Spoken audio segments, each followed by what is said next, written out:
আমি তোমাদেরকে জাহান্নামের আগুন থেকে বাঁচানোর দুইটা ব্যবসা বলে দিব। এক, আল্লাহর প্রতি ঈমান, রাসূলের প্রতি ঈমান। দুই, আল্লাহ এবং রাসূলের, আল্লাহর বিধান এবং রাসূলের আদর্শ জমিনে কায়েম করতে সম্পদ বিসর্জন দিতে হবে, জান বিসর্জন দিতে হবে। যদি সম্পদ এবং জান বিসর্জন দিতে পারেন আল্লাহ রাস্তায়, শয়তানের রাস্তায় নয়, যদি শয়তানের রাস্তায় আপনি জান মাল ব্যয় করেন, পরিণাম কি হবে? জাহান্নাম। আর যদি আল্লাহর দ্বীন, নবী করিম সাল্লাল্লাহু আলাইহি ওয়াসাল্লামের আদর্শ প্রচার প্রতিষ্ঠার জন্য আপনি যদি আপনার সম্পদ, আপনার জান বিসর্জন দিতে পারেন, পরিণাম হবে জান্নাত। সাহাবায়ে কেরামের সম্পদ এবং জান বিসর্জন দেওয়ার অতুলনীয় দৃষ্টান্ত দেখিয়ে গেছেন। জাতির শ্রেষ্ঠ সন্তান যারা যারা চলে গেছেন দুনিয়া থেকে, সাহাবায়ে কেরাম, জান মাল বিসর্জন দিতে হবে। নবী করিম সাল্লাল্লাহু আলাইহি সাল্লাম বলছেন, শোনো, তাবুকের যুদ্ধে যেতে হবে, কার কি আছে সব জমা করো, রেডি করো। রাসূল সাল্লাল্লাহু আলাইহি সাল্লাম একটা হাদিস শুনিয়ে দিলেন। তিনি বলছেন, মান জাহাজা জাইশাল উসরাতি, আজকে তাবুক যুদ্ধের ফান্ডে যেই মাল দান করবে, ফালাহুল জান্নাহ, আল্লাহ তার জন্য জান্নাতকে ওয়াজিব করে দিবেন। নবী করিম সাল্লাল্লাহু আলাইহি সাল্লামের এই মুখের এই ভাষায় বক্তব্য শোনার সাথে সাথে সাহাবায়ে কেরাম আজমাইন দান করার প্রতিযোগিতা শুরু করলেন। ওমর ইবনুল খাত্তাব রাদিয়াল্লাহু আনহু বলছেন, আল্লাহর নবী, আমার যেই সম্পদ আছে সেই সম্পদের আমি অর্ধেক দান করে দিলাম। ওমর ইবনুল খাত্তাব রাদিয়াল্লাহু আনহু বলছেন, আজকে যদি আবু বকর রাদিয়াল্লাহু আনহুকে দান করে পরাজিত করতে পারি, এর আগে তো কোনোভাবেই পরাজিত করিনি, করতেও পারিনি, আজকে আমি আবু বকরকে পরাজিত করে দিব। রাসূল সাল্লাল্লাহু আলাইহি ওয়াসাল্লাম বলছেন, আবু বকর, তুমি এই জিহাদ ফান্ডে কি দান করবে? আবু বকর রাদিয়াল্লাহু আনহু বলছেন, আমি কি দান করব? আমার বাড়িতে যা আছে আল্লাহ এবং আপনাকে রেখে আমার যা আছে সবই দিয়ে দিলাম। এমন একটা বাক্য তিনি বললেন, এই বাক্য পেরিয়ে যাওয়ার পৃথিবীতে দ্বিতীয় কোনো মানুষ হবে না। তার ঈমানের গতি কত কাজ করতে পারে, যদিও কিছুই নাই, কিছুই হবে না, যতটুকু আছে অতটুকুনি দিতে চাইলেন। তিনি বললেন, আল্লাহ এবং তার রাসূলকে আমার বাড়িতে রেখে যা আছে সবই দিলাম। ওসমান রাদিয়াল্লাহু আনহু বলছেন, আল্লাহর নবী, তাবুকের যুদ্ধে যাবে 30,000 সৈন্য, আমি উসমান একাই 15,000 দান করলাম। 15,000, অর্ধেক খাওয়া খরচ, যাতায়াত খরচ, যত দিন লাগবে আমি অর্ধেক লোকের, অর্ধেক সেনাবাহিনীর খাদ্য আমি দিব। এত দানের স্তূপ পড়ে গেল। রাসূল সাল্লাল্লাহু আলাইহি ওয়াসাল্লাম সবার জন্য দোয়া করছেন। কিছু গরিব সাহাবী আছে, তাদের মনটা ছটফট করছে, আহা, আমরা যদি আজকে কিছু দিতে পারতাম। ওই যে রাসূল সাল্লাল্লাহু আলাইহি ওয়াসাল্লাম বলেছেন, যেই আজকের এই জিহাদ ফান্ডে দান করবে তার জন্য জান্নাত কি হয়ে যাবে? ওয়াজিব। কিছু গরিব সাহাবী অন্যান্য সাহাবীদের দানের প্রতিযোগিতা দেখে মনটা ছটফট করছে, আহা, কিছু যদি দিতে পারতাম। কিছু যে দিবে এটাও নাই, মন চাচ্ছে কিছু দি, কিছুই নাই। অনেক সাহাবী বাজারে চলে গেছেন, কুলিগিরি করতে লেগেছেন। একজন সাহাবী বলছেন, ইয়া রাসূলুল্লাহ, এই যে 2 সা খেজুর আপনি যে বলেছেন যে তাবুকের জিহাদ ফান্ডে যেই দান করবে তার জন্য জান্নাত ওয়াজিব, আপনার এই কথা শোনার সাথে সাথে আমি সারা রাত এক ইহুদির খেজুর বাগানে পানি সেচ দিয়েছি 2 সা খেজুরের বিনিময়ে। একেবারে প্রথম রাত্রি থেকে শেষ রাত্রি পর্যন্ত ঘুম নেই, অক্লান্ত পরিশ্রম করেছি, সারা রাত পানি সেচেছি, ইহুদি আমাকে 2 সা খেজুর দিয়েছেন, 1 সা বাড়িতে রেখেছি, আমার পরিবার সন্তান ছেলে মেয়ে খাবে, আর 1 সা জিহাদ ফান্ডে দান করলাম। রাসূল সাল্লাল্লাহু আলাইহি সাল্লাম 1 সা খেজুর জিহাদ ফান্ডে ঢেলে দিয়ে বলছেন, বারাকাল্লাহু ফিমা আমসাকতা ওয়া ফিমা আতাইতা, তুমি পরিবারে যা রেখে এসেছো আল্লাহ তাতে বারাকা দান করুন, তুমি এই জিহাদ ফান্ডে যা দান করেছো আল্লাহ সেখানে বারাকা দান করুন। এগুলি সাহাবীদের অতুলনীয় দৃষ্টান্ত, মাল সম্পদ ব্যয় করা। আল্লাহ সুবহানাহু ওয়া তাআলা যখন কোরআনে কারীমের আয়াত নাজিল করলেন, লান তানালুল বিররা হাত্তা তুনফিকু মিম্মা তুহিব্বুন, তোমরা ততক্ষণ পর্যন্ত নেকি পাবে না যতক্ষণ না যেটা তোমরা ভালোবাসো সেটা আল্লাহ রাস্তায় দান না করো।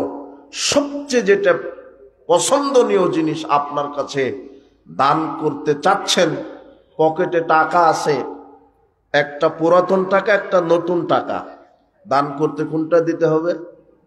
নতুন টাকা। আপনি দেন কোনটা? পুরাতনটা। নেকি পাবেন না যদি নিয়ত থাকে যে নতুনটা দিব না, আমার কাছে রেখে দিচ্ছি, পুরাতনটা দিব, ছিঁড়া টাকা দিব, কি পাবেন না? আল্লাহ বলছেন লান তানালুল বিররা, তার জন্য কখনোই নেকি হবে না, হাত্তা তুনফিকু, যতক্ষণ না তারা দান না করছে, মিম্মা তুহিব্বুন, যেটা পছন্দ করে। আপনি এতিম ফকির মিসকিনকে খাদ্য খাওয়ান, অখাদ্য কুখাদ্য খাওয়াবেন না, নিজে খেতে না পেরে তারপরে দিবেন না। বাড়িতে অনেক বিরাট আয়োজন করেছেন, ধনী মানুষকে দাওয়াত দিয়েছেন, বিবাহের অনুষ্ঠানে, বিভিন্ন অনুষ্ঠানে আপনি ধনীদেরকে দাওয়াত দিয়েছেন, গরিব প্রতিবেশীকে আপনি দাওয়াত দেননি। কিন্তু ধনীদেরকে খাওয়াতে খাওয়াতে যখন খাদ্য বেঁচে গেছে, নষ্ট হয়ে যাচ্ছে, ওই খাদ্যটা দিয়ে আসছেন, ওই খাদ্য দেওয়া না দেওয়া সমান। আপনি তাদেরকেও প্রতিবেশীকে দাওয়াত দেন, অনাথ অনাথিনী এতিম ফকির মিসকিনকে দাওয়াত দেন, অসহায়কে খাদ্য খাওয়ান। রাসূল সাল্লাল্লাহু আলাইহি ওয়াসাল্লামকে জিজ্ঞাসা করা হলো, আইয়ুল ইসলামে খায়রুন, সর্বোত্তম কাজ ইসলামে ভালো কোনটা, ইসলামের মধ্যে সবচেয়ে দামি সৎকর্ম কোনটা? তখন তিনি বলছেন, তুতঈমুত তাআম, অভুক্তকে খাদ্য খাওয়ানো, ওয়া তাকরাউস সালাম আলা মান আরাফতা ওয়া মান লাম তা'রিফ, আর পরিচিত অপরিচিত সবাইকে সালাম দেওয়া। অভুক্তকে খাদ্য খাওয়ানো, পরিচিত অপরিচিত ব্যক্তিকে সালাম দেওয়া। বলছিলাম এই আয়াতটা যখন নাজিল হলো যে প্রিয় বস্তু দান না করা পর্যন্ত নেকি হবে না, আবু তালহা রাদিয়াল্লাহু আনহু বলছেন, আল্লাহর নবী, আমার বাইরুহা নামক খেজুর বাগান আছে মদিনায়, আমি এই খেজুর বাগানটা মসজিদে নববীর জন্য ওয়াকফ করে দিলাম। তো রাসূল সাল্লাল্লাহু আলাইহি ওয়াসাল্লাম বলছেন, না, মসজিদে নববীর অনেক সম্পদ আছে, মসজিদে নববীর সম্পদ লাগবে না, তুমি তোমার আত্মীয় স্বজন যারা অসহায় দরিদ্র এদের মাঝে তোমার এই দামি বাগানটি দান সাদাকা করে দাও। আবু তালহা রাদিয়াল্লাহু তাআলা আনহু তিনি তাই করলেন। তারা আল্লাহর দ্বীনের জন্য, আল্লাহর সন্তুষ্টির জন্য সম্পদ ব্যয় করেছেন, তারা জান দিয়েছেন, তারা মাল দিয়েছেন। আমরা কি করি? দুনিয়া উপার্জন করছি, দুনিয়া আর দুনিয়া। এরপর আল্লাহ সুবহানাহু ওয়া তাআলা বলছেন, কি করো? জান কুরবানি করো। জান কুরবানি মানে একেবারে আল্লাহ রাস্তায় জীবনটা দিয়ে দেওয়া, এটা চূড়ান্ত পর্যায়। আপনার হায়াত জীবন থেকে যে এখানে যে আপনি 2 ঘন্টা ধরে বসে আছেন, এটাও আল্লাহ রাস্তায় সময় কি দেওয়া? বিসর্জন দেওয়া। কথা বুঝেননি মনে হয়? এই যে 2 ঘন্টা আপনার হায়াত থেকে 2 ঘন্টা কাকে দিলেন? এটাই আল্লাহ বলছেন, আমার রাস্তায় জান দাও, মাল দাও। আপনার জীবনের 2টা ঘন্টা কাকে দিলেন? আপনি আল্লাহকে। সাল বিন সাদ রাদিয়াল্লাহু আনহু বলছেন, রাসূল সাল্লাল্লাহু আলাইহি ওয়াসাল্লাম বলেছেন, লাগাদওয়াতুন ফি সাবিলিল্লাহি ওয়া রাওহাতুন খায়রুম মিনাদ দুনিয়া ওয়া মা ফিহা। সকাল অথবা সন্ধ্যার কিছু অংশ যদি মানুষ আল্লাহর রাস্তায় ব্যয় করতে পারে, তাহলে দুনিয়া এবং দুনিয়ার মধ্যে যা কিছু আছে সব দান করার চাইতে উত্তম হবে। সব দান করার চাইতে উত্তম। দুনিয়াতে কি আছে? দুনিয়াতে আছে কি? এর মধ্যে আছে কি? আপনি যদি সকালের কিছু অংশ অথবা সন্ধ্যার কিছু অংশ আল্লাহর জন্য বাহির করতে পারেন। হে যুবক, তুমি কি করছো? তোমার যৌবনকাল কোন কাজে ব্যয় করছো? আব্দুল্লাহ ইবনে মাসউদ রাদিয়াল্লাহু আনহু বলছেন, রাসূল সাল্লাল্লাহু আলাইহি ওয়াসাল্লাম বলেছেন, লা তাযালু কাদাম ইবনে আদম ইয়াউমাল কিয়ামাহ হাত্তা ইউসআলান খামসিন। আদম সন্তানের পা আল্লাহ নাড়াতে দিবেন না যতক্ষণ পর্যন্ত না 5টি জিজ্ঞাসা না করেন। এক, আন উমরিহি, আল্লাহ বলবেন তোমার সারা জীবন বুঝাও। ফিমা আফনাহু, কিভাবে ব্যয় করেছ। ওয়াং শাবাবিহি, তোমার যৌবনকাল বোঝাও। ফিমা আবলাহু, তুমি কিভাবে ক্ষয় করেছ, যৌবনকালটা কিভাবে ক্ষয় করেছ বোঝাও। ফিমা মিন মালিহি মিনাই নাক্তাসাবাহু ওয়ান মালিহি মিনাই নাক্তাসাবাহু, আল্লাহ বলবেন তোমার সম্পদ বুঝাও, কিভাবে তুমি ইনকাম করেছো। অফিমা আনফাকাহু, তোমার সম্পদ ব্যয় করেছো কিভাবে সেটাও বোঝাও। ও মাজা আমিলা ফিমা আলিমা, 5 নম্বরে আল্লাহ বলবেন তোমার জ্ঞান, তোমার ইলম অনুযায়ী কি আমল করেছো। এই 5টির মধ্যে একটা জিজ্ঞাসা থাকবে, আপনি যৌবনকাল কিভাবে ব্যয় করেছেন। কথা বুঝেছেন? আল্লাহ যৌবনকালের হিসাব নেবেন। আবু হুরায়রা রাদিয়াল্লাহু আনহু বলছেন, রাসূল সাল্লাল্লাহু আলাইহি ওয়াসাল্লাম বলেছেন, সাবআতুন ইউদিল্লুহুমুল্লাহু ফি দিল্লিহি ইয়াওমা লা দিল্লা ইল্লা দিল্লুহু। 7 শ্রেণীর মানুষকে আল্লাহ বিচারের মাঠে আরশের বিশেষ ছায়ায় আল্লাহ তাকে ছায়া দিবেন, যেদিন তার ছায়া ব্যতীত কোনো ছায়া থাকবে না। তার এক শ্রেণী হচ্ছে ইমামুন আদেল, ন্যায়পরায়ণ শাসক। ন্যায়ের ভিত্তিতে যারা রাষ্ট্র সমাজ পরিচালনা করে, যারা ইসলামী শরিয়া কোরআন সুন্নাহ দিয়ে যারা রাষ্ট্র পরিচালনা করে, এরা হলো ন্যায়পরায়ণ শাসক। যারা ন্যায়কে ন্যায় বলে, অন্যায়কে অন্যায় বলে, যারা অন্যায় নির্মূল করে, ন্যায় প্রতিষ্ঠা করে, আল্লাহর বিধান রাসূলের আদর্শ যারা প্রচার প্রতিষ্ঠা করে, এমন নেতা ন্যায়পরায়ণ নেতা, যার ভিতরে সত্যবাদিতা আছে, যার ভিতরে আমানতদারিতা আছে, যার ভিতরে শালীনতা আছে, যার ভিতরে শিষ্টাচার আছে, যার ভিতরে রাসূলের আদর্শ আছে, এ হলো ন্যায়পরায়ণ নেতা। এই ন্যায়পরায়ণ নেতাকে আল্লাহ কোথায় রাখবেন বিচারের মাঠে? আরশের নিচে, আরশের ছায়ায়। 2 যুবক, এবারে তুমি শাবুন নাশা ফি ইবাদাতিল্লাহ, রাসূল সাল্লাল্লাহু আলাইহি ওয়াসাল্লাম বলছেন ওই যুবককে আল্লাহ আরশের ছায়ায় জায়গা দিবেন, যেই যুবক তার যৌবনকাল ক্ষয় করেছে একমাত্র আল্লাহর ইবাদতের মাধ্যমে। যুবক, তুমি কি আল্লাহর ইবাদতে জীবনকে ক্ষয় করতে পারছো? তুমি বিবেককে প্রশ্ন করো, তোমার যৌবনকাল কোন কাজে ব্যয় করছো? বিচারের মাঠে আল্লাহ হিসাব নেবেন, তুমি কি করছো। তোমার যৌবনকাল কোন কাজে ব্যয় করো, আল্লাহ ধরবেন তোমাকে। আমর বিন মাইমুন আউদি রাদিয়াল্লাহু আনহু বলছেন, রাসূল সাল্লাল্লাহু আলাইহি ওয়াসাল্লাম এক ব্যক্তিকে বললেন, ইগতানিম খামসান ক্বাবলা খামসিন, তোমার জীবনে 5টা জিনিস আসার পূর্বে 5টা জিনিসকে মূল্যায়ন করো। এই শোনো, তোমার জীবনে 5টা জিনিস আসার পূর্বেই 5টা জিনিসকে মূল্যায়ন করো। 1, শাবাবাকা ক্বাবলা হারামিক, বার্ধক্য, বৃদ্ধা হওয়ার পূর্বেই যৌবনকালকে মূল্যায়ন করো। যখন বৃদ্ধ হয়ে যাবে, জিহাদের মাঠে জিহাদে নামতে চাইবে কিন্তু পারবে না, রাত জেগে ইবাদত করতে চাইবে পারবে না, সুন্দরভাবে সেজদা দিতে চাইবে, হবে না। সুন্দরভাবে কোরআন তেলাওয়াত করতে চাইবে, বৃদ্ধ বয়সে হবে না। এই জন্য আল্লাহর নবী বলছেন, শোনো, বার্ধক্য আসার পূর্বেই যৌবন কালকে তুমি মূল্যায়ন করো। ওয়াসিহহাতাকা ক্বাবলা সাকামিন, আর অসুস্থ হওয়ার পূর্বে সুস্থতাকে মূল্যায়ন করো। কখন অসুস্থ হয়ে যাবে? যখন অসুস্থ হবে তখন তুমি আল্লাহর ইবাদত সুষ্ঠুভাবে করতে পারবে না। এরপরে তিনি বলছেন, শোনো, ওয়াগিনাকা ক্বাবলা ফাকরিক, শোনো, তুমি তোমার দারিদ্রতা আসার পূর্বেই ধনী অবস্থাকে মূল্যায়ন করো। আজকে অর্থ সম্পদ আছে, আল্লাহর দ্বীন প্রতিষ্ঠার জন্য সম্পদকে ত্যাগ করতে হবে, বিসর্জন দিতে হবে। আপনি কখন ফকির হয়ে যাবেন?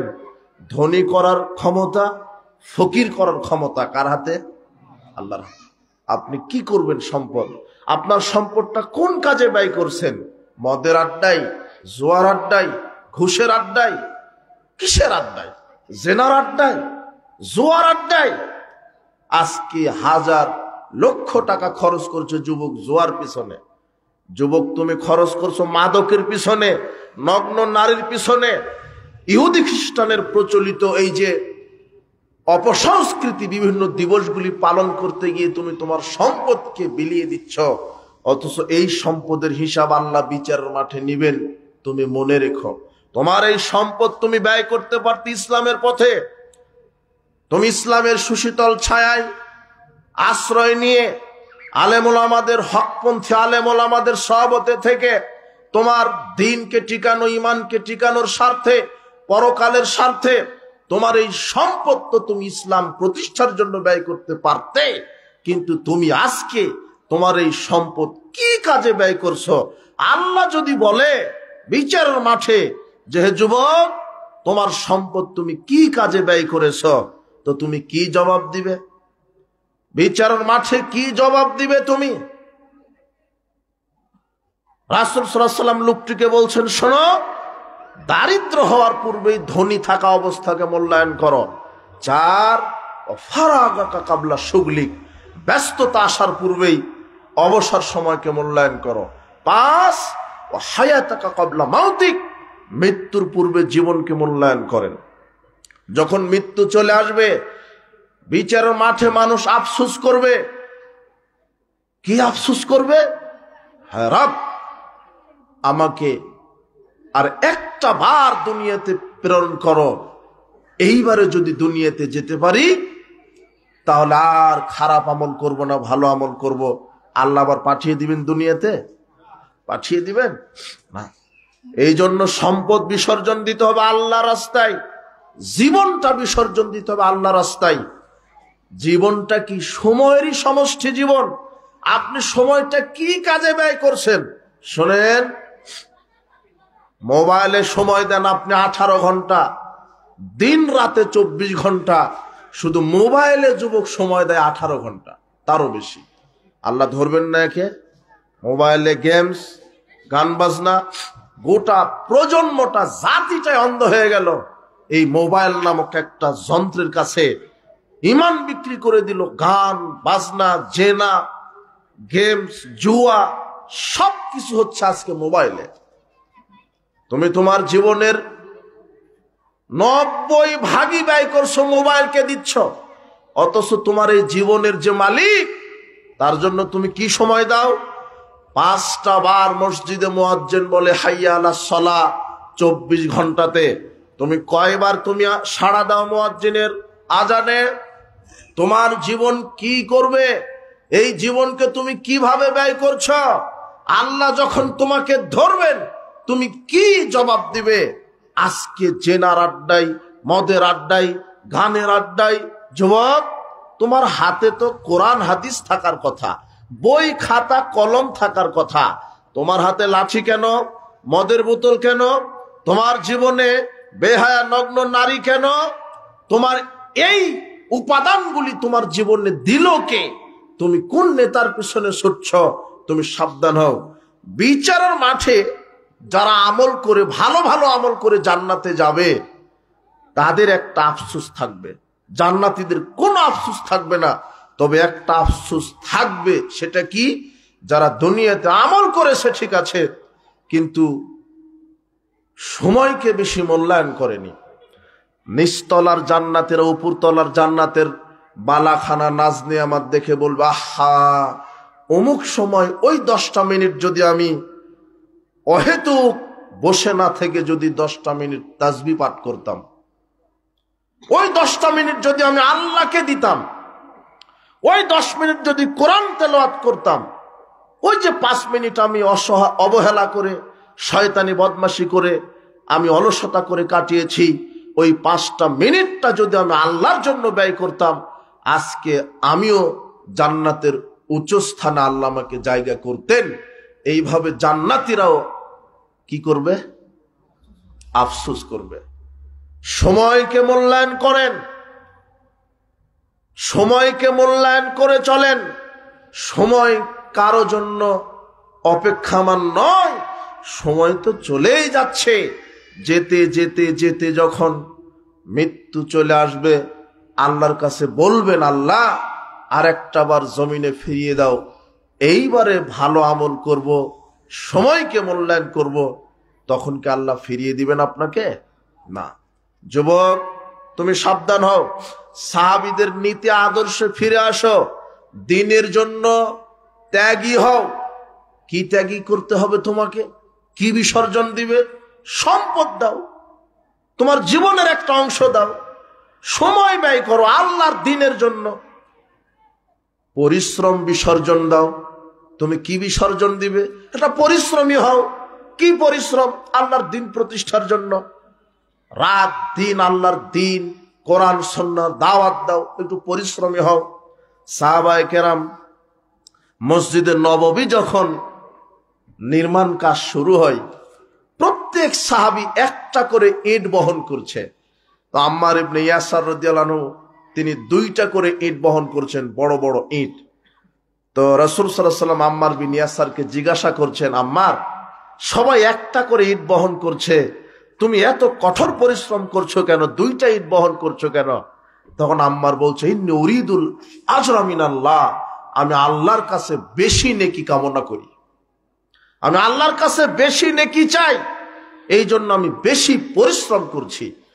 এইভাবে পরিশ্রম আল্লাহ রাস্তায় বিসর্জন দিতে হবে। যুবক, তুমি শয়তানের পথে পরিশ্রম বিসর্জন দিও না, আল্লাহ তোমাকে ধরবেন। আর কি তোমাকে বিসর্জন দিতে হবে? দ্বীন প্রতিষ্ঠার জন্য কি বিসর্জন দিবে? পরিবার পরিজনের মায়া তোমাকে বিসর্জন দেওয়া লাগতে পারে। আজকে শোনো, কোরআন এবং সহিহ সুন্নাহ মানতে একজন মানুষ যখন কোরআন এবং সহিহ সুন্নাহ পরিপূর্ণভাবে মেনে চলে, সর্বপ্রথম সে বাধা পাবে পরিবার থেকে। কোথায় থেকে? তার বাপ তাকে বাধা দিবে, তার মা তাকে বাধা দিবে। তুমি যখন ইসলামী কাজ করবে, তোমার বাপ তোমাকে বাধা দিবে। তুমি দাড়িটা যখন ছেড়ে দিতে চাও, তখন তোমার পরিবারই বলবে এখন দাড়ি রাখার বয়স হয়। তোমার পরিবার আগে বাধা দিবে, রাষ্ট্র তো বাধা দিবেই। দাড়ি রাখলে, শিবিরের ছেলে দাড়ি রাখে, দাড়ি হলো জিএমবির কাজ, এভাবে কটাক্ষ করে না। মুসলমান, তোমার নেতা মুসলমান, কিন্তু দাড়িকে তার সহ্য হয় না। ও মুসলমান না কাফের? কাফের। আল্লাহর কোন বিধানকে, রসুলের কোন আদর্শকে নিয়ে যদি কেউ কটাক্ষ করে, সে কি হয়ে যায়? কাফের হয়ে যায়। আল্লাহ বলছেন, ওয়াল্লাযীনা কাফারু, যারা কুফরি করেছে, ফাতাসাল্লাহুম, আল্লাহ বলছেন তাদের জন্য রয়েছে ধ্বংস। ওয়াদাল্লা আমালাহুম, আর আল্লাহ তাদের আমলকে নিষ্ফল করে দিয়েছেন। কেন? কেন তারা কাফের? সূরা মুহাম্মাদের 7 এবং 8 আয়াত আল্লাহ বলছেন, যালিকা বিআন্নাহুম বিমা কারিহু মানজালাল্লাহ, তারা কাফের এই জন্য যে আমি আল্লাহ যা নাজিল করেছি তা তারা ঘৃণা করে, অপছন্দ করে। আল্লাহর কোন বিধানকে যদি কেউ ঘৃণা করে, অপছন্দ করে, সে কি হয়ে যায়? রসুলের কোন আদর্শকে নিয়ে যদি কেউ কটাক্ষ করে, কোন বিদ্বেষ ছড়ায়, সে কি হয়ে যায়? কাফের। এটা আল্লাহ বলছেন। আজকে মুসলমান কিন্তু আল্লাহর আইন ভালো লাগে না। চুরি করলে হাত কাটা যাবে, অনেক মুসলমান নামের কলঙ্ক এই আইন মানতে রাজি না। চুরি করলে কি কাটা যায়? হাত। এটা ঘৃণা করে। এই আল্লাহর এই বিধানকে যে ঘৃণা করছে, মুসলমান না কাফের? কাফের। যারা দাড়ি নিয়ে, মেয়েদের পর্দা নিয়ে যারা কটাক্ষ করে, শুধু একটু সন্দেহ করলে কাফের হয়ে যায়। ইসলাম নিয়ে কটাক্ষ করা বহুদূরের কথা, সব ঠিক আছে, শুধু একটা সন্দেহ যে এটা হতে পারে। দারুল আরকামে কি ইসলাম গ্রহণ করেছে? রাসূল সাল্লাল্লাহু আলাইহি ওয়াসাল্লামের নিকটে মুসাব বিন সাদের মা বলছে যে তুমি মুহাম্মাদের দলে চলে গেলে, তোমার মুহাম্মদ তো ইসলাম দিয়েই তাকে ব্ল্যাকমেইল করার কি করছে, তার মা চেষ্টা করছে। তোমার ইসলাম, তুমি তো ইসলাম গ্রহণ করেছো, সেই ইসলামই তো বলে পিতামাতার কথা মেনে চলতে, তো আমি তো তোমার মা, তুমি আমার কথা শোনো। মুসাব বিন সাদ ইসলাম কবুল করেছে, প্রথম বাধা পেয়েছে কোথায় থেকে? পরিবার থেকে। তার মা তাকে ব্ল্যাকমেইল করছে যে মায়ের কথা শুনতে বলেছে তোমার ইসলাম, তো তুমি কেমন ইসলাম মানো যে মায়ের কথা শুনো না, মুহাম্মাদের দিন ত্যাগ করো, না হলে কি হবে? মা বলছে ওয়াল্লাহি লা আতআমু তুআমান ওয়া লা আশরাবু শারাবান, আল্লাহর কসম করে বলছি আমি খাবো না, পান করব না, হাত্তা মুতা, এভাবেই মারা যাব, আও তাকফুরা বি মুহাম্মদ, যতক্ষণ না তুমি মুহাম্মাদের দিন ত্যাগ না করবে আমি খাবো না, পান করব না, এভাবেই মৃত্যু চলে আসবে। তখন জাতি তোমাকে বলবে যে মায়ের হত্যাকারী। ছেলেকে কিভাবে কোণঠাসা করার চেষ্টা করছে, মা না খেয়ে আছে। মুসাব বিন সাদ মুখ থেকে বলছেন, মা লাউ কানাত লাকি মিয়াতু নাফসিন, আপনার যদি 100টা আত্মা আল্লাহ দেন, ফাখারাজাত নাফসান নাফসান, আর আমি মুসআব বিন সাদের সামনে যদি 100টা আত্মা আপনার এক এক করে বের হয়, 100 বার যদি আপনার আমার সামনে, আমার চোখের সামনে মৃত্যু হয়, মা তারাক্তু দীনি হাজা, আমি মুসাব মুহাম্মাদের দিন কখনোই ত্যাগ করব না। মুসাব বিন সাদ এই কথা, এই বাক্যটা বাহির করলেন। যুবক, পিতামাতার ভালোবাসার আগে মানুষ হিসেবে একজন মানুষ বেশি ভালোবাসা পাবে, যার নাম মুহাম্মদ সাল্লাল্লাহু আলাইহি সাল্লাম। তুমি দাড়িটা ছেড়ে দিতে পারছো না, বলছে যে বইয়ের অনুমতি লাগে। তুমি দাড়িটা চেঁচে চাকরি করো, ওই চাকরিকে তুমি লাথি মারো, ওই চাকরি করার প্রয়োজন নেই। যেই চাকরি করতে গেলে তোমার অফিসের এই মুনাফিক তোমার কর্মচারী তোমাকে বলে যে দাড়ি ছাড়তে হবে, ওই চাকরির মুখে লাথি মেরে তুমি চলে আসবে, এটা তোমার ইমানের দাবি।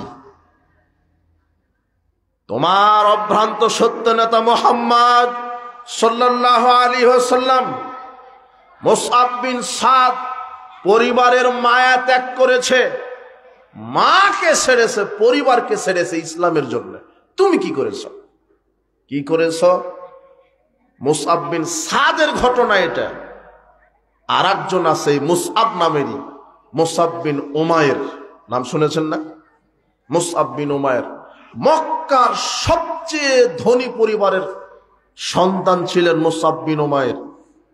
এত ধনী পরিবার যে 200 দিরহামের কম মূল্যের কোনো পোশাক তিনি গায়ে দেননি। ইয়ামানি চাদর, ইয়ামানি আতর, দামি দামি সুগন্ধি, দামি দামি সুগন্ধি তিনি ব্যবহার করতেন। এই মুসআব বিন উমাইর এত মর্যাদাশীল, পদমর্যাদায় উন্নত। যখন মুসআব বিন উমাইর রাস্তা দিয়ে উঠের পিঠে চড়ে যেতেন, তার চারিদিকে ডানে বামে পিছনে তাকে পাহারাদার ছিল, এত সম্মান মর্যাদা তার ছিল। কিন্তু এই মুসাব বিন উমাইর যখন ইসলামের দাওয়াত পেলেন, তিনি লুকিয়ে সম্প্রদায়ের ভয়ে, নেতাদের ভয়ে, পরিবারের ভয়ে লুকিয়ে দারুল আরকামে গিয়ে ইসলাম কবুল করেন। করার পর থেকে সালাত আদায় করেন। একদিন উসমান বিন তালহা নামক ব্যক্তি মুসাব বিন উমাইরের সালাত আদায় করা দেখে ফেলেছে। দেখার সাথে সাথে উসমান বিন তালহা চলে গেছে তার মায়ের কাছে, পরিবারের কাছে গিয়ে বলছে, আপনার ছেলে তো বিধর্মী হয়ে গেছে। মানে ইসলাম কবুল করাটাই ওদের কাছে কি? বিধর্মী। আজকে যেমন কোরআন এবং সহিহ সুন্নাহ মানলেই বলে না ওই ইহুদি খ্রিস্টানের কি হয়ে গেছে? দালাল। সেম একই ভাষা। সঠিকটা মানলে ইহুদি খ্রিস্টানের দালাল, আর ব্যাঠিকটা মানলেই নাকি মুসলিম। ওই জামানায় একই অবস্থা। যারা ইসলাম কবুল করত, সুমামা ইবনে আসাল মুহাম্মদ সাল্লাল্লাহু আলাইহি সাল্লামকে হত্যা করার জন্য আসছেন।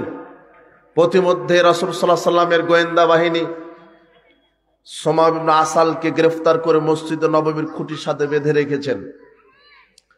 মসজিদে নববীর খুঁটির সাথে বেঁধে রেখে রাসূল সাল্লাল্লাহু আলাইহি সাল্লাম প্রথম দিন বলছে, সুমামা তোমার কাছে কি আছে? বলছে, আমার কাছে কল্যাণ আছে। তো তুমি যে খুঁটিতে বসে আছো, আমি যদি তোমাকে মেরে ফেলি? সুমামা বলছে, আপনি যদি আমাকে মারেন আপনাকেও মেরে ফেলা হবে, আর আমাকে যদি ছেড়ে দেন শুকরিয়া আদায় করব, আর কৃতজ্ঞ ব্যক্তিকেই ছেড়ে দিবেন। আর যদি আমি তো একজন গোত্রের নেতা, ইয়ামানের নেতা, আমাকে ছেড়ে দিতে গিয়ে যদি পয়সা চান পয়সাও দেওয়া হবে, অর্থ চান অর্থ দেওয়া হবে, দেনার চান দেনার দেওয়া হবে। প্রথম দিন গেল, দ্বিতীয় দিন একই কথা, তৃতীয় দিন একই কথা। রাসূল সাল্লাল্লাহু আলাইহি ওয়াসাল্লাম সাহাবীকে বলছেন, এই একে ছেড়ে দাও, এর ভিতরে কিছু নেই, একে বেঁধে রেখে কোনো উপকার বা ক্ষতি হবে না, ছেড়ে দাও। সুমামা ইবনে আসাল যখন মসজিদে নববীর খুঁটি থেকে তাকে ছেড়ে দেওয়া হলো, পাশেই ছিল বাকিউল গারকাদের পাশে খেজুর বাগানের নিচে ঝর্ণা। তিনি ঝর্ণাতে গোসল দিলেন। গোসল দিয়ে রাসূল সাল্লাল্লাহু আলাইহি ওয়াসাল্লামের নিকটে এসে বলছেন, আশহাদু আল্লা ইলাহা ইল্লাল্লাহু ওয়া আশহাদু আন্না মুহাম্মাদান আবদুহু ওয়া রাসূলুহু। আমি ইতিপূর্বে এই পৃথিবীর বুকে সবচেয়ে নিকৃষ্ট ব্যক্তি আপনাকে মনে করতাম, কিন্তু আজ থেকে পৃথিবীর মাটিতে, আকাশের নিচে, জমিনের উপরে আপনি হলেন আমার কাছে সর্বশ্রেষ্ঠ মানুষ। আমি ইসলাম কবুল করলাম। সুমামা ইবনে আসাল ইসলাম কবুল করার পরে যখন তার গোত্রের নিকটে ফিরে গেলেন, তখন তার ইয়ামানবাসীরা বলছে, সুমামা আসাবাউতা, তুমি কি ধর্ম ত্যাগ করেছ? তুমি তো ধর্মত্যাগী। মানে ইসলাম কবুল করাটাই তাদের কাছে কি? ধর্মত্যাগী। সুমামা বলছেন, না, বরং বাল আসলামতু মা মুহাম্মাদিন সাল্লাল্লাহু আলাইহি সাল্লাম, বরং আমি মুহাম্মদ সাল্লাল্লাহু আলাইহি সাল্লামের সাথে ইসলাম কবুল করেছি, আমি ধর্মত্যাগী নই। আজকের ঘটনা তাই হয়েছে। যখন সঠিকটা বলছেন, মানছেন, তখন জাতি বলছে ফিতনাবাজ, ইহুদি খ্রিস্টানের দালাল। আর ব্যাঠিকটা মানলে ওটাই ঠিক, কেননা সমাজে চালুই আছে তো ওটা। আপনি কি বুঝলেন? এই মুসাব বিন উমাইর যখন ইসলাম কবুল করেন, তার মায়ের কাছে যখন এই গোপন ইসলাম প্রকাশ পায়, তার মা তাকে শিকল দ্বারা বেঁধে ফেলেছে। মুসাব বিন উমাইর বহু কষ্ট করে শিকল কেটে তিনি আবিসিনিয়ায় হিজরত করতে চলে গেছেন। আবিসিনিয়ায় এভাবে দিন যায়, দিন ফুরিয়ে যায়, দিন আসে। তার কাছে খবর গেল যে মক্কাতে এখন ইসলাম বিজয় হয়েছে, যদিও এটা মিথ্যা খবর। তিনি মক্কায় ঢুকবেন, এমন সময় আবার পেলেন যে না, মক্কাতে এখন ইসলাম বিজয় হয়নি, আবার হিজরত করো। মুসাব বিন উমাইর আবার চলে গেলেন আবিসিনিয়ায়। এক সময়তে সমাজের লোকের ভালোবাসা, সমাজের মানুষের মর্যাদা সবকিছুকে পায়ের নিচে ফেলে ইসলামের জন্য সবকিছুকে কুরবানি করেছে। এই মুসাব বিন উমাইর যখন ইয়াসরিবে গেলেন, বলছে আপনি বসেন, আমার কথা ভালো লাগলে শুনবেন, না লাগলে শোনার তো প্রয়োজন নেই। এবারে মুসাব বিন উমাইর উসাইদ বিন হুজাইরকে বলছেন, শোনেন, কোরআন তেলাওয়াত করলেন। এরপরে বলছেন এক আল্লাহর দাসত্ব করতে হবে, বহুইলা মূর্তি এগুলিকে মানা যাবে না, এগুলি শিরক। এক আল্লাহর ইবাদত করতে হবে, এক আল্লাহর বিধান মানতে হবে, সেজদা এক আল্লাহকে দিতে হবে, কুরবানি এক আল্লাহর জন্য করতে হবে। মুসআব বিন উমার এইভাবে যখন তাওহীদের দাওয়াত দিলেন, উসাইদ বিন হুজাইর তিনি বলছেন আপনার কথা তো ভালোই। উসাইদ বিন হুজাইর সঙ্গে সঙ্গে সেখানে মুসলমান হয়ে গেলেন। এরপরে আর একজন নেতা ছিলেন সাদ বিন মুআজ, তিনিও মুসলমান হলেন। সাদ বিন মুআজ তার গোত্রের কাছে গিয়ে বলছেন, শোনো, আমি তো ইসলাম কবুল করেছি, এতদিন তোমরা আমাকে কেমন নেতা হিসেবে দেখেছো? তখন তার গোত্রের লোকেরা বলছে আপনি তো বিশ্বস্ত ছিলেন। তখন সাদ বিন মুআজ বলছে আমার কথা না শুনলে তোমাদের সাথে আমার কথা বন্ধ, লেনদেন বন্ধ। কি? তোমাদের সবাইকে ইসলাম কবুল করতে হবে। গোত্রের নেতা সাদ বিন মুআজের কথাতে বনু আব্দুল আশআল গোত্রের সবাই মুসলমান হয়ে গেলেন, সবাই। এটা কার দাওয়াতের ফলশ্রুতিতে? ওই যে তোমার মতো যুবক, নাম কি? মুসআব বিন উমাইর। এই যুবকের দাওয়াতের আস্ফালনে গোটা মদিনায় ইসলামী রাষ্ট্রের রূপক কায়েম হয়ে গিয়েছিল। আজকে যুবকেরা যদি এইভাবে কোরআন সুন্নাহ নিয়ে রাত দিন দাওয়াতি ময়দানে ঝাঁপিয়ে পড়ে, এই দেশে ইসলাম কায়েম হবে না? হবে। তোমাদেরকে এগিয়ে আসতে হবে। তোমরা যদি কোরআন হাদিস আল্লাহর সঠিক তাওহীদ তোমরা যদি বুঝো, বোঝার চেষ্টা করো, তাহলেই সম্ভব। 5 আগস্টে হয়তোবা আন্দোলনে শুধু নেতার মূর্তি ভাঙা হয়েছিল, কিন্তু তোমরা ওই সময়তে যদি তোমাদের পরিপূর্ণ তাওহীদের জ্ঞান থাকতো, নেতার মূর্তির সাথে মাজার খানকাগুলিও ভেঙে চুরমার করে দিতে। তোমরা দিতে না? কিন্তু তোমরা বুঝতে পারোনি। তোমরা হিংসা প্রতিহিংসার মূর্তি ভেঙেছো, তাও ইসলামের জন্য নয়, হিংসা প্রতিহিংসার কারণে। মূর্তি যে ভেঙেছো, কি ইসলাম যে হারাম এই আকীদায় ভেঙেছে? না, কথা বুঝেননি মনে হয়। মূর্তি ভেঙেছে কি জন্যে? ও আমার বিরোধী দলের নেতা, তাই কি করতে হবে? ভেঙে দাও। ইসলামের জন্য ভেঙেছে? ইসলামের জন্য কিছুই করেনি, এই জাহেলিয়াত কায়েমের জন্যই করছে। মানুষের সার্বভৌমত্ব প্রতিষ্ঠার জন্য লড়ছে, মানুষের সংবিধান কায়েমের জন্যই লড়ছে। পার্থক্য কি? তারাও যেটা করেছিল তুমিও সেটা করছো। পার্থক্য কি? তুমি কি করলে? তুমি জালেমকে তাড়িয়েছো? না, জালেমকে তাড়িয়েছো ঠিক আছে, কিন্তু এখন তুমি আরেকটা জালেমকে বসানোর জন্য আবার আন্দোলন শুরু করেছো। তুমি আরেকটা জালেম আসবে, এটাই সিস্টেম। তোমার এই ইহুদি খ্রিস্টানের মতবাদকে পরিবর্তন না করা পর্যন্ত এই গণতান্ত্রিক সিস্টেমে যেই আসবে সেই ইতিহাসে জালেম বলেই চিহ্ন হতে হবে। এই গণতন্ত্র তোমাকে কিছুই দিতে পারবে না, এই সমাজতন্ত্র, এই সেকুলারিজম কিছুই দিতে পারবে না। তোমাকে এই জন্য তাওহীদ বুঝতে হবে। সালাত, সিয়াম, হজ, যাকাত আল্লাহর বিধানে যেমন, তেমনি অর্থনীতি, সমাজনীতি, রাজনীতিও কার বিধানে? আল্লাহর বিধানে। এটা তোমাকে বুঝতে হবে। এটা না বোঝা পর্যন্ত তুমি দেশকে নিয়ন্ত্রণ করতে পারবে না, জাহেলিয়াত মুক্ত করতে পারবে না। আজকের এই ঘুণে ধরা সমাজটা, আজকের এই জাহেলিয়াতের অমানিসা অন্ধকারে অক্টোপাসের মতো ছেয়ে গেছে। এই জাহেলিয়াতপূর্ণ সমাজকে তাওহীদের আলোয় আলোকিত করতে তোমাকে দরকার। তোমার মতো নির্ভেজাল, পবিত্র রক্তে, দেহে, মাংসে গড়া যুবকদের সংগঠন দরকার, যারা অন্যায়ের বিরুদ্ধে লড়বে।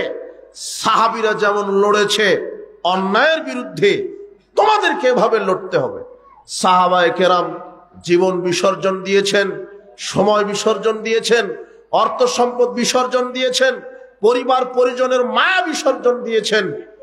এইভাবে করে সাহাবীরা কি না করেননি, কি না করেননি। তুমি কি করছো? তুমি আল্লাহর কাছে কি জবাব দিবে? কি জবাব দিবে? কি করছো? তোমার যৌবনকাল কোথায় ব্যয় করছো? আল্লাহর কাছে সবচেয়ে শ্রেষ্ঠ কাল হচ্ছে যৌবন কাল। তুমি মনে রেখো, তুমি রক্ত দিচ্ছ এটা ঠিক আছে, আমরা দেখতে পাচ্ছি, কিন্তু রক্ত তো বাতিল জায়গায় দিচ্ছ, ভুল পদ্ধতিতে দিচ্ছ। এই রক্তটা দেওয়া লাগতো ইসলামের পথে। কোন পথে? ইসলামের পথে। এটা কিছুই হবে না। তুমি যে রক্ত দিচ্ছ, জান দিচ্ছ, শহীদ হয়ে গেছ, ওটা শহীদ নয়।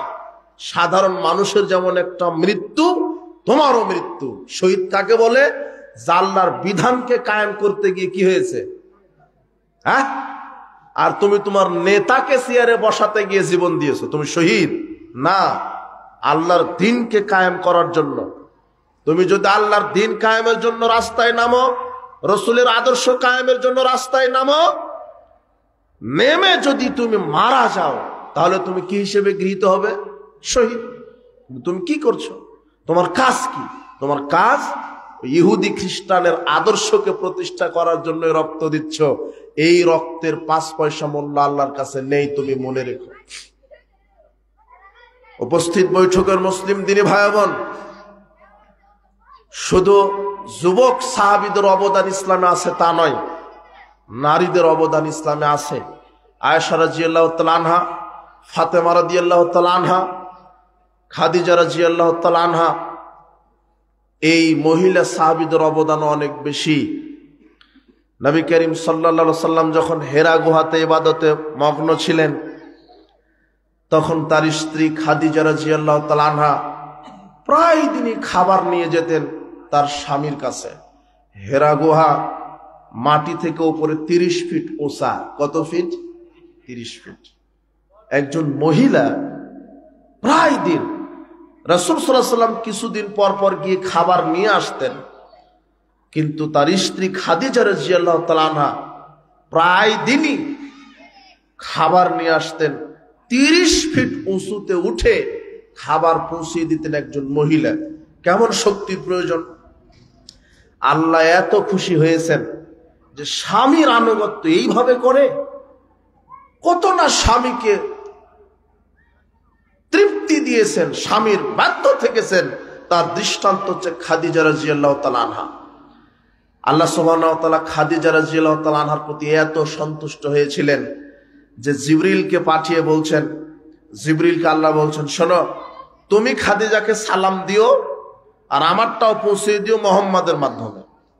তো জিবরিল আমিন এসে বলছেন, ইয়া রাসূলুল্লাহ, ওই যে খাদিজা আসছে, হাতে খাদ্য আছে, তরকারি আছে, খাদিজা আসলে প্রথমে আমার কথা বলবেন, আমি সালাম দিয়েছি। আমি তো দিলাম, এটাও বলে দিবেন যে খাদিজাকে আল্লাহ নিজে সালাম দিয়েছে।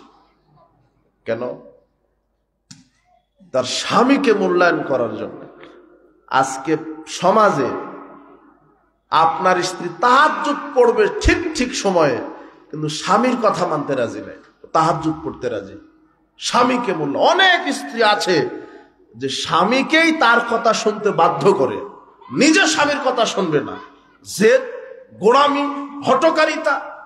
রাসূল সাল্লাল্লাহু আলাইহি ওয়াসাল্লাম বলছেন, কুল্লু জাব্বারিন আনিদ, প্রত্যেক জেদি, গোড়ামি, হঠকারী ব্যক্তি জাহান্নামে যাবে।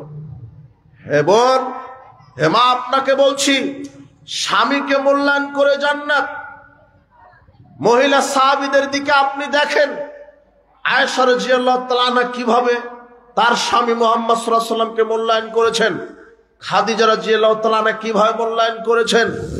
জান্নাতের নারীদের যাওয়ার মাধ্যম হচ্ছে একটা আছে বড়, স্বামীর মূল্যায়ন, স্বামীর আনুগত্য। যদি কোনো মহিলা স্বামীকে আনুগত্য না করে, তার সালাত আল্লাহ কবুল করবেন না। লা তুজাইজু, দুই শ্রেণীর মানুষ আছে, রুসাহুমা সালাতুহুমা, দুই শ্রেণীর মানুষ সালাত আল্লাহ কবুল করেন না। দুই শ্রেণীর মানুষের সালাত আল্লাহ কবুল করেন না। তার এক, আব্দুল আবাকা মিন মাওয়ালিহ, ওই গোলাম, ওই চাকর, যেই গোলাম তার মনিবকে না বলেই চলে গেছে। ওমরাতুন আসাদ জাওজাহা হাত্তা তারজিয়া, আর ওই মহিলা, যেই মহিলা স্বামীর অবাধ্য, স্বামীর অবাধ্য স্ত্রীর সালাত আল্লাহ কি করেন না, কবুল করেন না। আমি বোঝাতে চাচ্ছিলাম যে রাসূল সাল্লাল্লাহু আলাইহি ওয়াসাল্লাম সাহাবীদেরকে বললেন, শোনো, দুনিয়াতে শ্রেষ্ঠ সম্পদ হলো একজন স্বামীর জন্য তার উত্তম স্ত্রী কে? ইন্নাদ দুনিয়া কুল্লাহা মাতাউন খায়রুল মাতাদ দুনিয়াল মারাতুস সালেহা। দুনিয়াটাই তো সম্পদ, এর মধ্যে শ্রেষ্ঠ সম্পদ হচ্ছে সতী সাধবী নারী স্ত্রী। রাসূল সাল্লাল্লাহু আলাইহি ওয়াসাল্লাম বলছেন, শোনো, আফদালুহু লিসানুন জাকির, ওই জিহ্বা শ্রেষ্ঠ যেই জিহ্বা আল্লাহর জিকির করে, ওয়া কলবুন শাকির, ওই অন্তর শ্রেষ্ঠ যে অন্তর আল্লাহর শুকরিয়া আদায় করে, এক গ্লাস পানি পান করে বলে আলহামদুলিল্লাহ। ওয়া যাওজাতুন মুমিনাতুন, ওই স্ত্রী শ্রেষ্ঠ সম্পদ তুইনুহু আলা ঈমানি, যে স্ত্রী তার স্বামীকে ঈমানের কাজে সহযোগিতা করে। কিসের কাজে? ঈমানের কাজে। নারীদের ইসলামে অবদান নাই? অবশ্যই আছে। আপনার স্ত্রীর কারণে বিশ্বাস করেন আপনি ইসলামের কাজ করতে পারেন না। আপনি যে একটু দাওয়াতি সফরে বের হবেন, আপনি স্ত্রীর ভয়ে পারেন না। একজন এতিম অথবা মুসাফিরকে বাড়িতে খাবার খাওয়ানোর জন্য নিয়ে যাবেন, কার জন্য নিয়ে যেতে পারেন না? স্ত্রীর জন্য পারেন না। আপনি মসজিদে সালাত আদায় করেছেন, একজন মুসাফির এসেছে, আপনি স্ত্রীর ভয়ে মুসাফিরকে বাড়িতে নিয়ে যেতে পারছেন না। আছে এরকম কাপুরুষ। অথচ আবু তালহা রাদিয়াল্লাহু আনহু বলছেন, আল্লাহর নবী, আপনার মেহমানকে আমার বাড়িতে নিয়ে যাব। মেহমানটা রাসূলের কাছে এসে বলছেন, ইয়া রাসূলুল্লাহ, আমি ক্ষুধার্ত, আমাকে খেতে দেন। রাসূল সাল্লাল্লাহু আলাইহি ওয়াসাল্লাম বাড়িতে পানি ছাড়া কোনো খাবার নেই। তখন আবু তালহা বলছেন, আমি আপনার মেহমানকে আমার বাড়িতে নিয়ে যাব। আবু তালহা রাদিয়াল্লাহু আনহু মেহমানকে বাড়িতে নিয়ে গিয়ে তার স্ত্রীকে বলছেন, খাবার রেডি করো। তার স্ত্রী বলছেন, শোনেন, বাড়িতে কয়েক টুকরা রুটি অথবা খেজুর, কিছু খেজুর আছে ছেলে মেয়েদের জন্য, ওরা খেয়ে ঘুমাবে তাই রেখেছি, আমাদেরও না খেয়ে থাকতে হবে। তখন আবু তালহা বলছেন যে, ছেলে মেয়েকে ঘুমিয়ে দাও, ছেলে মেয়েকে ঘুমিয়ে দাও, ছেলে মেয়েদের কিসমতে যেই খাদ্যটা ছিল সেটা রেডি করো। স্ত্রী স্বামীর কথা মতো তাই করলেন, প্লেটে খাদ্য রেডি করলেন। রাতের ঘটনা, বাতি এক হাতে, খাবারের পাত্র এক হাতে, মেহমানের সামনে গিয়ে বলছেন, খাওয়া শুরু করেন। তখন মেহমান বলছে, আপনি একটু খান, মেজবান খেলে বরকত হবে, আপনি একটু খান। তখন আবু তালহা এবারে প্লেটে হাত দেওয়ার ভঙ্গি করে বাতিটা নিভিয়ে দিলেন, ঘরটা অন্ধকার হয়ে গেল। আবু তালহা প্লেটে হাত দিচ্ছেন কিন্তু খাবার উঠাচ্ছেন না। বলেন তো, খাবার উঠাচ্ছেন না কেন? খাবার অল্প হয়ে যাবে, মেহমানের পেট ভরবে না, ভরবে না। তিনি অভিনয় করছেন, শুধু প্লেটে হাত দিচ্ছেন, শব্দ করছেন, মেহমান যাতে মনে করে যে আমার সাথে কি করছে, খাচ্ছে। এই অভিনয় করে মেহমানকে পেট পরিপূর্ণ করে খাইয়ে দিলেন। ফজরের সালাতের পরে রাসূল সাল্লাল্লাহু আলাইহি ওয়াসাল্লাম আবু তালহাকে বলছেন, আবু তালহা, তুমি রাতে যে অভিনয় করে মেহমানকে পেট পুরে খাদ্য খাইয়ে দিয়েছো, তোমার এই কাজ দেখে আরশ থেকে আল্লাহ হেসে ফেলেছেন, জান্নাত ওয়াজিব হয়ে গেছে। আপনার স্ত্রীকে আপনার বাড়িতে নিয়ে যান, রাত 2টায় আপনার মেহমানকে, আপনার স্ত্রীর মুখের দিকে তাকাতে পারবেন না। অথচ ফ্রিজ আছে, রেডি আছে, খাবার আছে, একটু গরম করে দিবে, তাও হবে না। কিন্তু আপনার স্ত্রী যদি দিনদারিতা হতো, তাহলে মেহমানকে কি করত? আরে রাসূল সাল্লাল্লাহু আলাইহি ওয়াসাল্লাম বলছেন, ওই স্ত্রী উত্তম যেই স্ত্রী তার স্বামীকে ঈমানের কাজে সহযোগিতা করে। কিসের কাজে? আর একটা ইতিহাস শোনেন, এটা কিভাবে সম্ভব, মিলে কি করে? আপনার স্ত্রী কোন পর্যায়ে আছে আর সাহাবীদের স্ত্রী কি ছিল, এটা কার কবুলিয়ত? আল্লাহ। আবু দাহাদা নামের এক ব্যক্তি রাসূল সাল্লাল্লাহু আলাইহি ওয়াসাল্লামের কাছে, একজন ইয়াতিম মানুষ এসে বলছেন, আল্লাহর নবী, আমি এই রাস্তা দিয়ে একটা প্রাচীর উঠাবো আমার জায়গা, কিন্তু প্রাচীর উঠাবো, সামনে একটা খেজুর গাছ, অন্য মানুষের খেজুর গাছ, ওই একটা খেজুর গাছ সমস্যা করছে, না হলে আমি প্রাচীরটা সোজা করে উঠাতে পারবো। তো কাজেই ওই একটা খেজুর গাছের মালিক আমাকে দিতে চাচ্ছে না, যদিও আমি অন্য জায়গাতে খেজুর গাছের ব্যবস্থা তাকে দিব, কিন্তু দিবে না। এমন প্রতিবেশী আছে না? একটু বেকা ঠেটা। তো রাসূল সাল্লাল্লাহু আলাইহি ওয়াসাল্লামের কাছে অভিযোগ নিয়ে গেছে, তো রাসূল সাল্লাল্লাহু আলাইহি ওয়াসাল্লাম বলছেন, শোনো, লোকটা তো প্রাচীর উঠাবে, তোমার একটা খেজুর গাছ, তোমাকে তো আর এক জায়গাতে দিচ্ছে ওরকম জমি বা একটা খেজুর গাছ, তুমি এটা দিয়ে দাও, লোকটা সোজা করে প্রাচীর উঠাক। তো লোকটা দিবে না। রাসূল সাল্লাল্লাহু আলাইহি ওয়াসাল্লাম বলছেন, তুমি একটা খেজুর গাছ দাও, আমি তোমাকে জান্নাতে একটা খেজুর গাছের ব্যবস্থা করে দেব। লোকটা তাও রাজি নয়। আচ্ছা, জান্নাতে খেজুর গাছ দিবেন মানে আর কিসমতে কি হয়ে যাবে? জান্নাত। কিন্তু লোকটা বুঝতে পারেনি, এই ভোগবাদী, এই দুনিয়াবাদী, এরা এরকমই। এদেরকে যত ইসলাম কোরআন হাদিসের কথা বলেন, মুনাফিকি স্বভাব এদের অন্তর থেকে দূর হয় না। ইসলামের বিরোধিতা করা, মুসলমানের বিজয় হলে কষ্ট পায়, মুসলমান যদি পরাজয় হয় তখন শান্তি পায়, অথচ মুসলমানের সন্তান এ হলো মুনাফিক। এরকম মুনাফিক নাই সমাজে? আছে। তো এই কথাটা শুনতে পেয়েছে রাসূল সাল্লাল্লাহু আলাইহি ওয়াসাল্লাম যখন বললেন যে তুমি ওই খেজুর গাছটা দিয়ে দাও এতিম ব্যক্তিকে, আমি তোমাকে জান্নাতে একটা খেজুর গাছ নিয়ে দিব, এটা আবু দাহদা রাদিয়াল্লাহু আনহুর কানে চলে গেছে। রাসূল সাল্লাল্লাহু আলাইহি ওয়াসাল্লামকে এবারে বলছেন, ইয়া রাসূলুল্লাহ, আপনি কি বললেন? এই একটা খেজুর গাছ এই ব্যক্তিকে দিয়ে দিতে পারলে জান্নাতে খেজুর গাছ? হ্যাঁ। আবু দাহদা বলছেন, ওই একটা খেজুর গাছের মালিককে এখন বলছেন, শোনো, আমি তোমার এই খেজুর গাছটা কিনে নিব, আমার মদিনাতে সবচেয়ে বড় খেজুর বাগান আছে, আমার একটা খেজুর বাগানে গাছের সংখ্যা আছে 600। কতটা? 600 খেজুর বাগান, 600 খেজুর গাছ নিয়ে একটা বাগান, আমি তোমাকে ওটা দিয়ে দিলাম। বাগানের ভিতরে 2 তলা বাড়ি আছে, একটা ঝর্ণা আছে, সবই দিয়ে দিলাম, কিন্তু একটা খেজুর গাছ আমি কিনে নিব সবকিছুর বিনিময়ে। লোকটা এবার রাজি হয়ে গেছে। রাজি হবে না? তো স্বাভাবিক হবেই। একটা খেজুর গাছ কিনে নিলেন আবু দাহদা।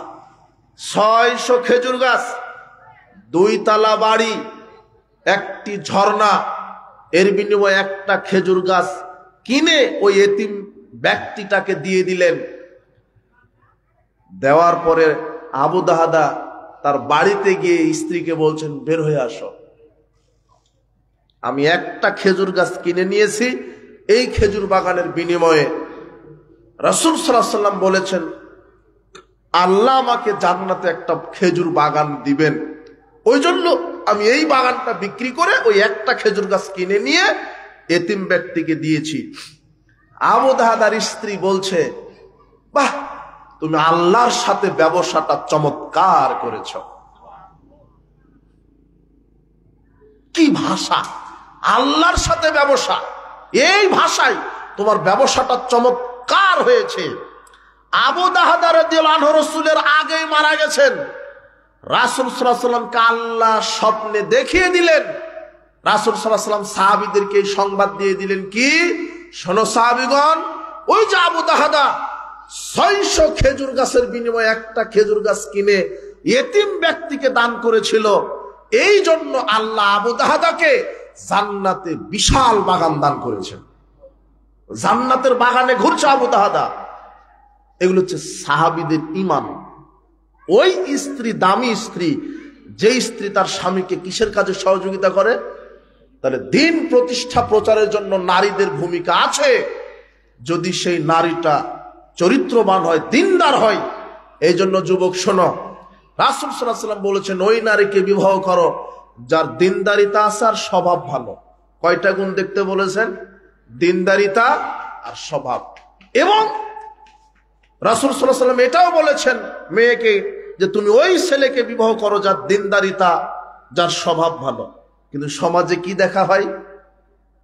শরীয়ত ইসলাম বলছে, মেয়ের বাপকে বলছে, তুমি ওই ছেলের সাথে মেয়েকে বিবাহ দাও যেই ছেলের দিনদারিতা আছে, পরহেজগারিতা আছে, চরিত্র ভালো, দুইটা।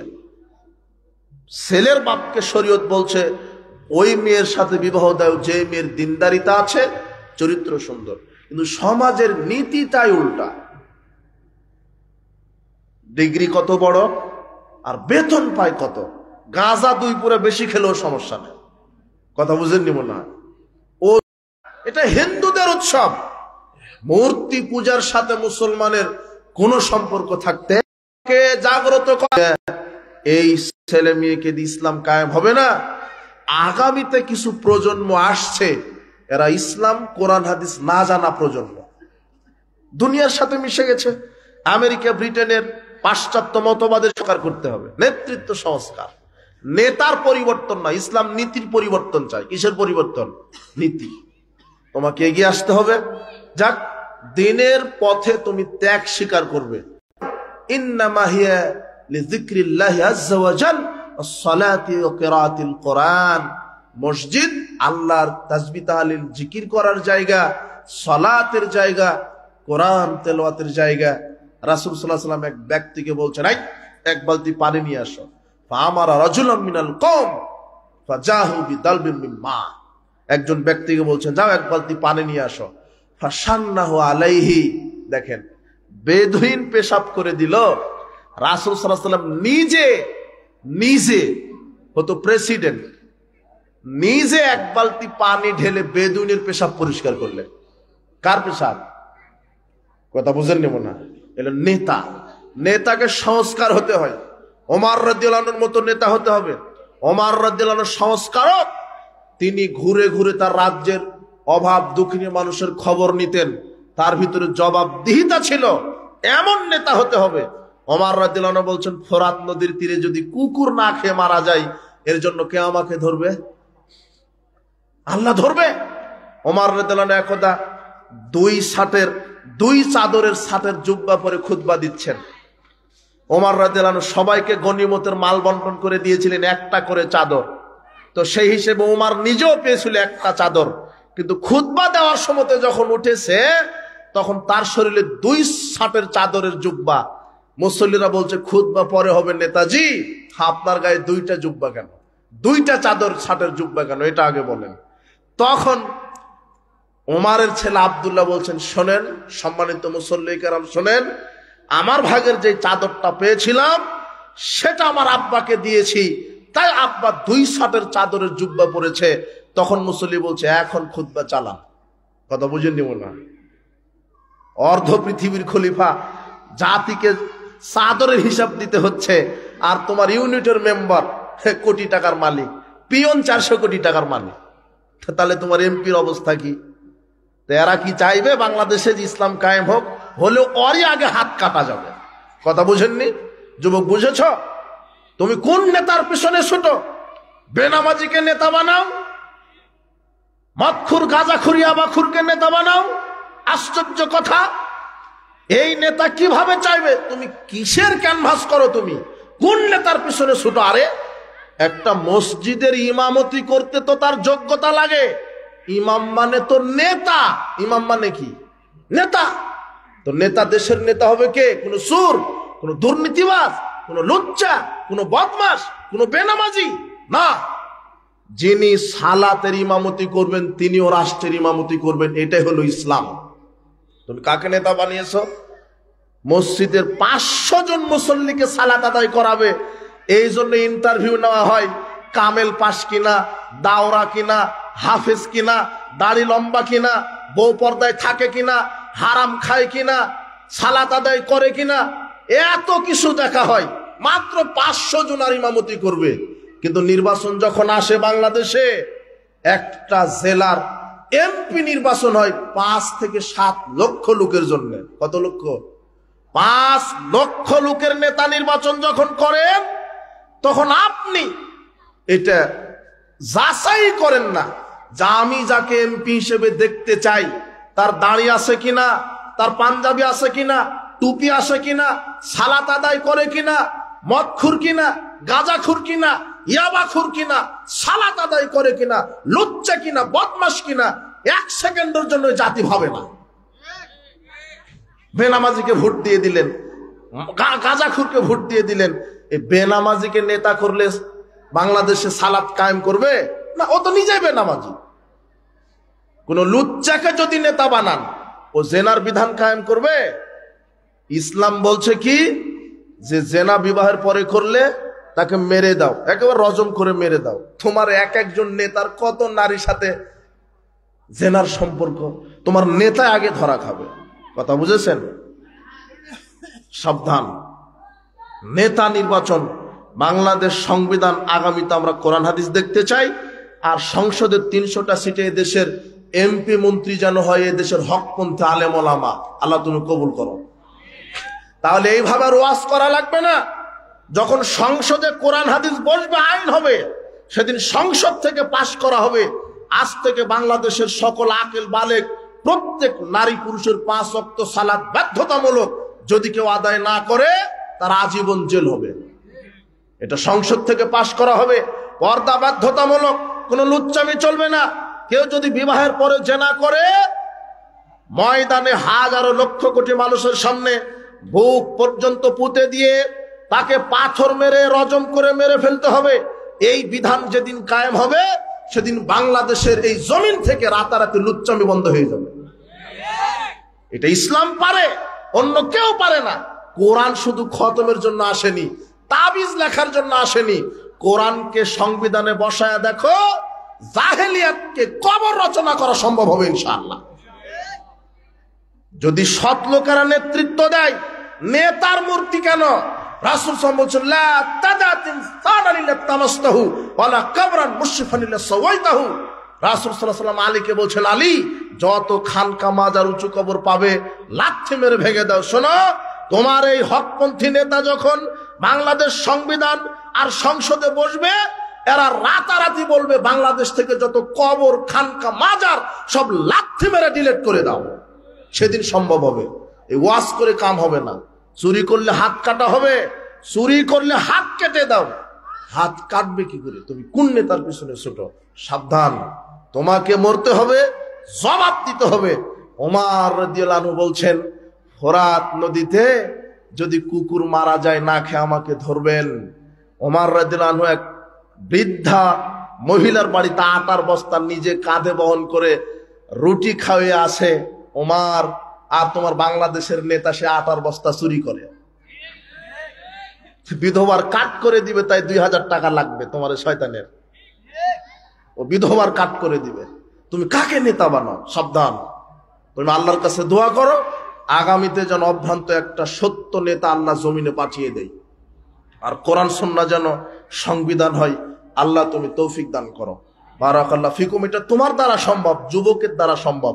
সেই দিনই সম্ভব হতো 36 আগস্ট না 35 আগস্ট বলছো তুমি, যদি এই যুবকের মাইন্ড সেট আপটা কোন দিকে হতো? ইসলামের দিকে হতো। তুমি বুঝনি কথা? তাহলে যুবকদেরকে আগে সংস্কার হতে হবে। মুসাব বিন উমারের মতো হতে হবে, খালিদ বিন ওয়ালিদের মতো হবে, খাব্বাব বিন আরাতের মতো হবে, আম্মার বিন ইয়াসারের মতো হবে।